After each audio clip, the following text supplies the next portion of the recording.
This is Under the Suns. I'm Doug Keating.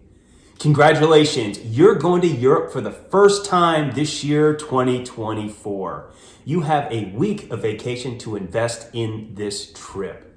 Awesome news. Today, I'm going to share 5 two-city options that are perfect for your first week-long trip to Europe. Who should watch this video?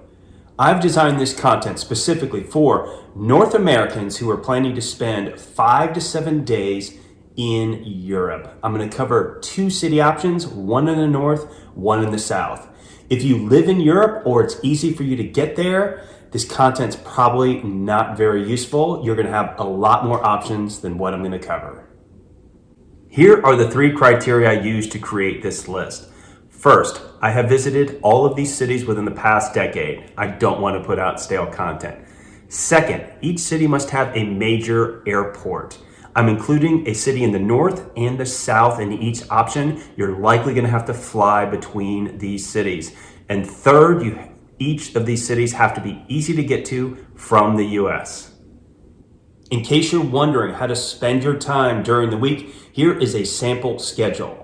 You're going to fly out from the States Friday night, land in City 1 on Saturday, spend 3 days there. Take a day trip while there. Then you're going to go to City 2, once again, spend 3 days there, another day trip. Fly back on Saturday and recover on Sunday. I have used this schedule for previous trips, works like a charm. Let's dive into the options. For each of these, I'm not going to go into detail about the individual cities. I have separate videos for those. Instead, I'm going to talk about the combination and who this might work well for. Option number 1, Rome and London. If you love history, this trip is perfect for you. It's also an excellent first trip to Europe. Option 2, Paris and Barcelona.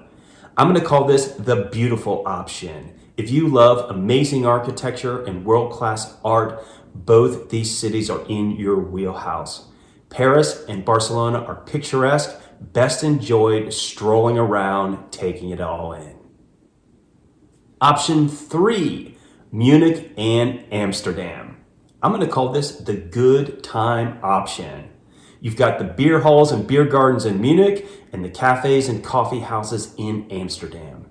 If you visit these 2 cities and don't have a good time, there's probably something wrong with you.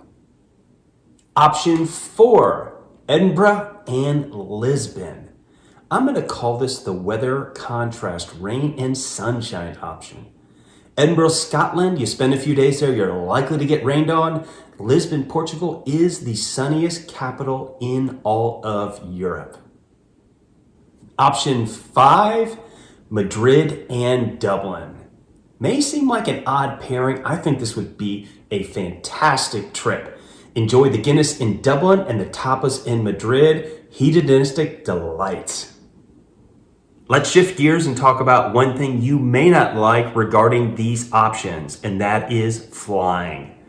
For all of these, I would recommend flying between the cities. It's going to be the most efficient way to get City 1 to City 2. Having said that, if you hate flying, you may prefer to stay either in the north or the south for the duration of your week-long vacation. Let's face it though, you survived a plane trip to Europe. Flights inside Europe are cheaper and shorter. Let's talk about one thing you are not going to do as part of your trip, and that is connecting flights when flying within Europe. Definitely fly direct between the 2 cities, even if it means taking a budget carrier. I'll finish this video by sharing day trip ideas for 5 of these cities. Starting from the top, Rome. You can day trip to Florence. It's less than 2 hours by high-speed rail. Number 2, Barcelona. Head south to Tarragona, ancient Roman city on the Med, a hidden gem many people do not know about. Munich. It's easy to day trip to Salzburg, Mozart's town in Austria.